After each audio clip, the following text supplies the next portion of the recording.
ఆంధ్రప్రదేశ్ ప్రజలకు, తెలంగాణ ప్రజలకు, తెలుగు రాష్ట్రాల్లోని ప్రజలందరికీ కూడా స్వాతంత్ర దినోత్సవ శుభాకాంక్షలు తెలియజేస్తున్నాను. మన రాజకీయ నాయకులు ముఖ్యమంత్రి హోదాలో, డిప్యూటీ ముఖ్యమంత్రి హోదాలో ఉండి కూడా స్వాతంత్ర దినోత్సవానికి, గణతంత్ర దినోత్సవానికి సంబంధం లేకుండా శుభాకాంక్షలు తెలుపుతున్నారు. మళ్ళీ మేము 2 లక్షల బుక్కులు చదివేశాము, మాకున్నంత నాలెడ్జ్ ఎవరికీ లేదు, ప్రజల పట్ల మాకు అంకిత భావం ఉంది అంటారు. గణతంత్ర దినోత్సవానికి, స్వాతంత్ర దినోత్సవానికి తేడా తెలుసుకోండి. ఆగస్టు 15వ తేదీ బ్రిటిష్ వారి నుండి మనకు స్వాతంత్రం వచ్చింది. దానిని స్వాతంత్ర దినోత్సవంగా ప్రజలందరికీ స్వచ్ఛగా మనం భారతదేశంలో మనం బతికేందుకు విదేశీయుల పరిపాలన నుండి విముక్తి పొందినాం కాబట్టి, స్వాతంత్రం వచ్చింది కాబట్టి ఆగస్టు 15వ తేదీని మనం స్వాతంత్ర దినోత్సవ సెలబ్రేషన్స్ చేసుకుంటాం. గణతంత్ర దినోత్సవం అంటే రిపబ్లిక్ డే. మనకి రాజ్యాంగాన్ని మనకు మనం తయారు చేసుకుని, అంటే బ్రిటిష్ వారు రచించిన రాజ్యాంగం నుండి బయటపడి బ్రిటిష్ వారి చట్టాలను మనం పారద్రోలి అవి బయటకు తీసేసి మన చట్టాలను మనం రూపొందించుకుని, మన రాజ్యాంగాన్ని మనం రూపొందించుకుని పూర్తిగా మన చట్టాలతో పరిపాలన ప్రారంభించిన తేదీని రిపబ్లిక్ డే అంటాం. రిపబ్లిక్ డే 1956లో ముందుగానే నవంబర్లోనే వచ్చింది. కానీ ఒక మంచి రోజు చూసి మనం రాజ్యాంగాన్ని ఆ పండుగను చేసుకోవాలని జనవరి 26వ తేదీని నిర్ణయించుకున్నారు. కానీ స్వాతంత్ర దినోత్సవం మాత్రం ఆగస్టు 14వ తేదీ అర్ధరాత్రి భారతదేశ ప్రజలందరికీ కూడా, పాకిస్తాన్ ప్రజలందరికీ కూడా స్వాతంత్రం వచ్చిన రోజు. భారతదేశంలో పాకిస్తాన్ కూడా ఒకప్పుడు భాగమే. పాకిస్తాన్కి మహమ్మద్ అలీ జిన్నా నాయకత్వం వహిస్తే ఇక్కడ నెహ్రూ గారు, మహాత్మా గాంధీ గారు, సర్దార్ వల్లభాయ్ పటేల్ గారు, మరియు ఎంతోమంది సుభాష్ చంద్రబోస్ గారు, ఎంతోమంది మహనీయులు స్వాతంత్ర పోరాట సంగ్రామంలో వాళ్ళ పాత్రను దేశం కోసం వాళ్ళు సమర్థవంతంగా నిర్వర్తించి ఎన్నోసార్లు జైలులో ఉండి మగ్గిపోయి ప్రజల కోసం కష్టాలు పడి మనకు స్వాతంత్రం తీసుకువచ్చారు. అటువంటి స్వాతంత్రాన్ని తీసుకువచ్చి ఆ నాయకులు, ఆ మహానుభావులు ప్రజలందరికీ స్వేచ్ఛనిస్తే, ఒక రాజ్యాంగాన్ని రచించి మనందరికీ కూడా వాక్ స్వాతంత్రం, భావ ప్రకటన స్వాతంత్రం, ఒక రాజ్యాంగానికి విలువలతో కూడిన ప్రజాస్వామ్యబద్ధంగా మనకి ఒక మంచి వ్యవస్థను వాళ్ళందరూ అందిస్తే, ఈరోజు భావ ప్రకటన స్వాతంత్రం లేదు, మనం వాక్ స్వాతంత్రం కూడా పూర్తిగా లేదు.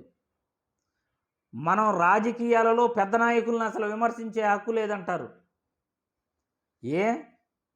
పెద్ద రాజకీయ నాయకులు, ముఖ్యమంత్రులు, డిప్యూటీ ముఖ్యమంత్రులు, ప్రతిపక్ష నాయకులు మాత్రమే ఈ రాష్ట్రాన్ని పరిపాలించాలా? ఉన్న 2-3 పార్టీలు మాత్రమే రాష్ట్రాన్ని, దేశాన్ని పరిపాలించాలా?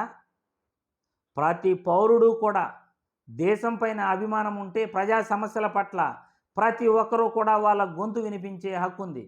కానీ ఈరోజు ఆ స్వేచ్ఛ సామాన్య పౌరుడికి ఉందా? మనం పెద్దవాళ్ళను మాట్లాడకూడదంట, వాళ్ళు పై నుండి ఊడిపడ్డారంట. ఎందుకంటే పై నుండి ఊడిపడిన వాళ్ళని మనం మాట్లాడితే తప్పట. ప్రత్యేకంగా పుట్టారట వాళ్ళు, వాళ్ళని ఎవరూ మాట్లాడకూడదట. ఒక సామాన్యుడు నోరు తెరిచి మీరు చేస్తున్నది తప్పు అంటే తప్పట. కానీ వీళ్ళు ప్రజల గురించి ఆలోచించరట. వ్యక్తిగత ద్వేషాలు, వ్యక్తిగత కక్షలతో, స్వార్థ రాజకీయాలతో, నీచమైన రాజకీయాలతో ఎంతసేపు వ్యక్తిగత ప్రయోజనాల కోసం డబ్బులు సంపాదించుకోవడానికి, వాళ్ళ ఆస్తులు కాపాడుకోవడానికి రాజకీయాలు చేస్తుంటారు తప్ప ప్రజా ప్రయోజనాల కోసం, పేదవాడి కోసం ఏ ఒక్కరోజు కూడా పనిచేయరు. వీళ్ళు ఏ పని చేసినా వాళ్ళకు లంచం కావాలి. ఒక మంచి పని స్టార్ట్ చేస్తే కమిషన్లు కావాలి. ఒక మంచి కార్యక్రమం మొదలు పెడితే వీళ్ళకు కమిషన్లు కావాలి. ఒక కాంట్రాక్టు ఒక వ్యక్తికి ఇవ్వాలంటే వీళ్ళు అందరికీ కమిషన్లు ఇవ్వాలి. అది మన రాజ్యాంగం ఈరోజు ఇటువంటి వ్యక్తులకి కట్టబెట్టింది. స్వాతంత్ర దినోత్సవం అంటున్నారే కానీ సామాన్యుడు ఏ రోజైతే స్వేచ్ఛగా మాట్లాడగలుగుతాడో, సామాన్యుడి మాటకి ఏ రోజైతే ఆ మాటకి విలువ ఉంటుందో అప్పుడే పూర్తి స్వాతంత్రం ఆ వ్యక్తికి వచ్చినట్టు. భారతదేశంలో ప్రతి మహిళ కూడా అర్ధరాత్రి అయిన స్వతంత్రంగా ఎప్పుడైతే తిరగగలుగుతుందో, ఏ వ్యక్తి తోడు లేకుండా, అప్పుడే స్వాతంత్రం వచ్చినట్లు. కానీ ఈరోజు ఆ పరిస్థితి ఉందా? అర్ధరాత్రి కాదు, పట్టపొగులే మహిళలపై దాడులు జరుగుతున్నాయి, పట్టపొగులే హత్యలు జరుగుతున్నాయి, పట్టపొగులే దారుణంగా హత్యలు చేస్తున్నారు. కానీ ఒక వ్యక్తిని ఏదైనా చేస్తుంటే ఎవరు కూడా అడ్డు రావట్లేదు, చూస్తూ ఉంటారే కానీ ఏ వ్యక్తిని కాపాడేందుకు అందరూ చూస్తున్నా కానీ ఒక వ్యక్తి పైన ఎవరు కూడా అడ్డుగించే ప్రయత్నం కూడా చేయట్లేదు. పబ్లిక్గా జరుగుతున్నాయి హత్యలు, వ్యభిచారాలు, ఇవన్నీ కూడా చాలా చాలా హింసాత్మక ఘటనలు. ప్రభుత్వాలు మంచి వ్యవస్థను ఏర్పాటు చేసి మంచి పటిష్టమైన రక్షణ వ్యవస్థను ప్రజలకు అందించాలి. ఈరోజు పటిష్టమైన రక్షణ వ్యవస్థ ఉందా అంటే లేదని చెప్పుకోవాలి. ఆ పటిష్టమైన రక్షణ వ్యవస్థ ఉంటే ఈరోజు వ్యవస్థ ఇలా ఉండేది కాదు, ఇన్ని హత్యలు, ఇన్ని అఘాయిత్యాలు జరిగేటివి కూడా కాదు. కాబట్టి ప్రతి పౌరుడికి కూడా భావ ప్రకటన స్వేచ్ఛ కల్పించాలి, ప్రతి పౌరుడు కూడా ప్రశ్నించాలి, ప్రతి పౌరుడు కూడా సమస్యలపై నిలదీయాలి. అప్పుడే పూర్తి స్వాతంత్రం వచ్చినట్లు.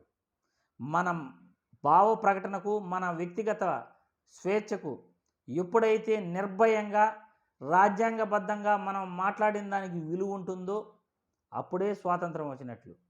మనం మాట్లాడే మాటలకు వాళ్ళకు నచ్చక, ఎదుటి వ్యక్తికి నచ్చక, మనం రాజ్యాంగబద్ధంగా మాట్లాడినా కానీ ఎదుటి వ్యక్తులకు నచ్చక వాళ్ళు సోషల్ మీడియాలో దుర్భాషలాడితే అది కూడా వ్యక్తిగత భావ ప్రకటనను హరించేసినట్లే.